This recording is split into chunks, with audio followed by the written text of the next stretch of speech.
Muito bem, Ragnara, boa quinta-feira para ti e para todos que nos acompanham no Bom Dia Notícias. A estreia do Campeonato Gaúcho na quarta-feira marcou a vitória do Internacional sobre o Juventude no primeiro jogo da competição e do Grêmio num jogo bastante complicado contra o Caxias, mas com o time de transição que conseguiu no 2-1 uma vitória. Hoje é uma quinta que vai render não apenas emoções, mas também bastante expectativa para a torcida do Ipiranga, que pela primeira vez em 2022, de forma oficial, vai poder acompanhar a equipe em campo, em casa, no Estádio Colosso da Lagoa, contra a equipe do São Luís de Ijuí. Todo mundo já tem criado bastante comoção para estar presente ao estádio hoje, o Colosso da Lagoa, e daquela famosa frase que todo mundo sempre diz, que todos os caminhos levam ao Colosso da Lagoa, ela deve se concretizar, porque nós tivemos 2021 e também 2020,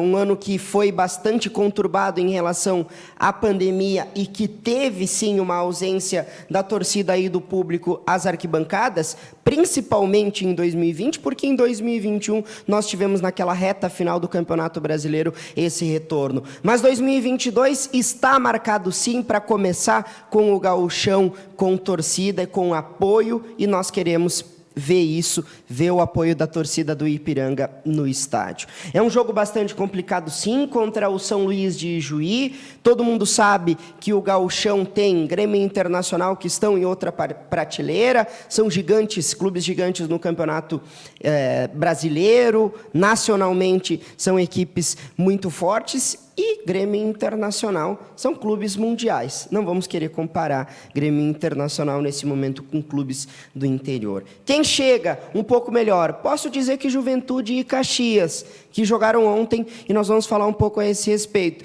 Mas eu vejo o Ipiranga, sim, chegando muito preparado. No ano passado ficou na 5ª colocação, só não esteve na fase mais avançada, na fase decisiva, por uma questão de detalhe, e vai encarar um São Luís, e aquilo que eu falava, essas equipes do interior, elas chegam querendo mostrar serviço. Apesar das dificuldades, apesar de alguns estarem em ascensão, como o Guarani de Bagé, por exemplo, eles querem, sim, se manter na elite do futebol gaúcho, sabem da importância que é disputar essas competições, e também tem a questão da rivalidade. Então, São Luís de Ijuí e Ipiranga sempre fazem jogos típicos de gauchão, sempre tem, querendo ou não, um pouco dessa questão da rivalidade do interior, e vai ter a missão, não apenas o Luizinho Vieira, como a sua comissão técnica, de encarar uma equipe que conhece bem o que é jogar essas partidas. E isso eu posso dizer com garantia de que o técnico do outro lado conhece bem o Ipiranga. Todo mundo lembra do Paulo Henrique Marques, que esteve aqui há pouco tempo atrás. E o Paulo Henrique Marques, sim, conhece o Ipiranga, sabe como esse clube funciona, já esteve aqui como treinador. É um cara que eu também tenho uma admiração, acho ele um bom técnico de futebol. Então, São Luís e Ipiranga vão fazer um grande jogo. O que falou o treinador Luizinho Vieira é colocar em prática aquilo que foi construído no tempo de pré-temporada. A pré-temporada foi muito curta para o Ipiranga. E isso é fato. Nós começamos a ver um treinamento na 2ª semana de dezembro, mas ainda naquela ênfase de preparação física, assimilação dos conceitos do novo treinador. A questão do ambiente também é muito importante para se adequar a muitos jogadores que vieram de fora de Erechim. Então, isso demanda tempo, isso demanda, sim, um esforço, não apenas daqueles profissionais que trabalham no futebol, mas também dos atletas, em se adequar e conseguir compreender a maneira que joga o Ipiranga.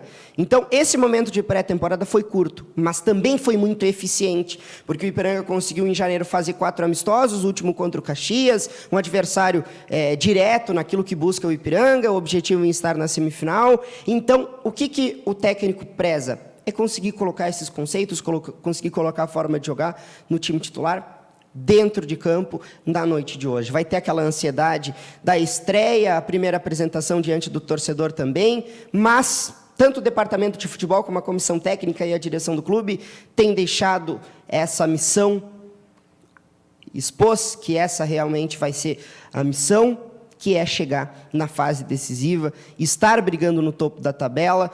O Farney Coelho da Conceição, do qual eu conversei ontem, ainda na quarta-feira, executivo de futebol do Ipiranga, que chegou nessa temporada, falou sobre esse treinamento. O Ipiranga treinou pela última vez ainda ontem e já está concentrado para esse confronto, falou sobre essa necessidade também em começar o campeonato bem, precisa pontuar em casa. Os jogos em casa vão ser um grande balizador do Ipiranga. Jogar fora de casa, como por exemplo vai fazer no final de semana contra o Novo Hamburgo, também vai ser bastante difícil, porque os mandantes sempre têm não apenas a questão local, mas também tem um pouco mais de força e potencial quando jogam em casa.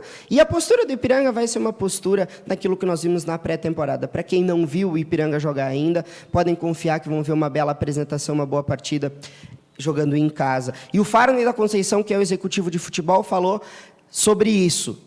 Temos a necessidade de começar com o pé direito, começar com uma vitória, até para dar um pouco mais de tranquilidade. Eu aposto em uma vitória do Ipiranga na noite de hoje. Ou pelo menos um empatezinho, já está valendo também. E o time do Ipiranga preparado para entrar em campo. Vamos pegar o jogo do Caxias, o time que entrou em campo: Edson no gol, Gedeilson, Carlos Alexandre, Bispo e Diego Porfírio. Lohan, Falcão, um dos destaques dessa equipe.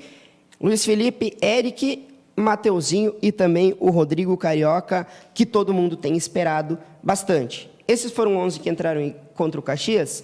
Sim, é provável escalação, mas pode sofrer alguma alteração, alguma modificação, porque os treinamentos eles serviram para isso, e na quarta-feira que foi definido o time titular, podemos ter algumas mudanças sim, mas essa é a base do time do Luizinho Vieira para a noite de hoje. Vamos esperar uma vitória do Ipiranga, que possamos começar com uma vitória que seria bastante importante, significativo para arrancar muito bem e com o pé direito.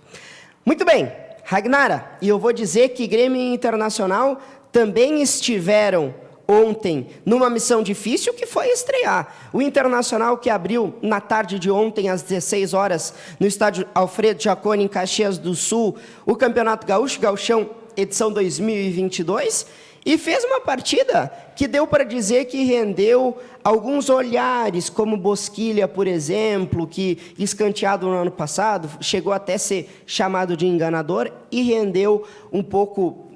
rendeu alguns comentários positivos em relação à torcida do Internacional. Foi um jogador que teve algum destaque. E o Yuri Alberto, que ontem teve a sua oficialização da sua venda para o Zenit, na casa dos 120 milhões de reais, o Internacional ficando com 90 para mais de 90 milhões, um valor que para o Inter vai ajudar muito nesse ano e talvez até no ano que vem. Yuri Alberto ontem marcou gol, o Inter venceu a equipe do Juventude por 2-1, teve aquele pênalti do Rodrigo Dourado, mas algo que não dá até para relevar tanto. O Daniel fez defesas importantes, mas o Internacional esteve sim muito próximo da vitória e conseguiu, de forma merecida, vencer e confirmar esses 3 pontos iniciais para dar também um pouco mais de confiança para o trabalho do Alexander Medina. É muito cedo para trazer alguma convicção e fazer uma avaliação precisa em relação ao trabalho dele, quem vai ser o time titular. O Edenilson, num primeiro momento, chegou a jogar nessa linha de abertura do meio de campo com o Rodrigo Dourado, depois avançou para a linha de 3 com Edenilson, Caio Vidal e também Tyson. Então é muito cedo para dizer o time de Alexander Medina ou Internacional à la El Cacique Medina. É muito cedo ainda para dizer algo a respeito de se vai dar certo ou não, mas eu pelo menos gostei da primeira partida. Eu achei que o Maurício também, que contribuiu, fez uma partida muito boa. O Inter pode contar com esses novos reforços nas próximas partidas, poderá contar, ainda não teve o acréscimo deles. Com a saída do Yuri Alberto, que se confirmou, o Inter está ainda no mercado. O próprio Alexander Medina se deu por convencido no jogo e também disse que o Inter vai ter que contratar. Então são algumas coisas que nós podemos pontuar, mas ao longo da semana e na sexta-feira no programa Virando o Jogo nós vamos discutir muito sobre essa primeira partida do Inter, do Grêmio e também do Ipiranga. E por falar no Grêmio, o time da transição. Não dá para fazer muita projeção, porque é muito cedo ainda para dizer se o Inter e o Grêmio vão continuar jogando dessa mesma forma, e o time de transição comandado pelo César Lopes, principalmente porque não vai ser esse o time que vai jogar o Campeonato Brasileiro, nessa intenção do Grêmio de emergir, subir da Série B para a Série A, voltando à elite do futebol nacional. Mas posso dizer, rapidamente, que eu gostei de alguns nomes, principalmente o Elias, que cumpriu a expectativa, centroavante, definidor, está longe de ter grande refino técnico, mas nós queremos ver o Elias sendo um substituto, primeiro substituto do Diego Souza. Ano passado teve um período conturbado do Elias, mas todo aquele time do Grêmio teve que passar por essa crise. E eu vou dizer também, além do Elias, essa expectativa pelo Felipe, goleiro. Teve uma falha? Teve, mas é um grande goleiro, mais uma vez indo naquela ideia do torcedor de que viu o Breno e também o goleiro o Gabriel Grando, Gabriel Chapecó, que no ano passado surgiram como revelações, chegaram à seleção brasileira, chegaram à seleção olímpica, e o Felipe, eu posso dizer que é um goleiro que também pode render ao Grêmio algo positivo, como o Rildo, jogador de 22 anos, que teve passagem pelo São Paulo, pela base do São Paulo, e que joga pelo lado de campo, tem qualidade, tanto é que rendeu em uma jogada um pouco de atenção em uma jogada ao Rildo, é um nome que o pessoal pode confiar. Grêmio Internacional entra em campo no próximo sábado. Amanhã, no Virando o Jogo, nós vamos falar muito sobre essa estreia das duas equipes e principalmente sobre esse início do Gauchão, que pode estar colocando as equipes não apenas em olhar da torcida, em esperar o que vai ser esse 2022, mas também naquela missão e responsabilidade, porque o Gauchão é coisa séria. Muito bem, Ragnar, um abraço para ti e para todos que nos acompanharam no Bom Dia Notícias, uma ótima quinta a todos.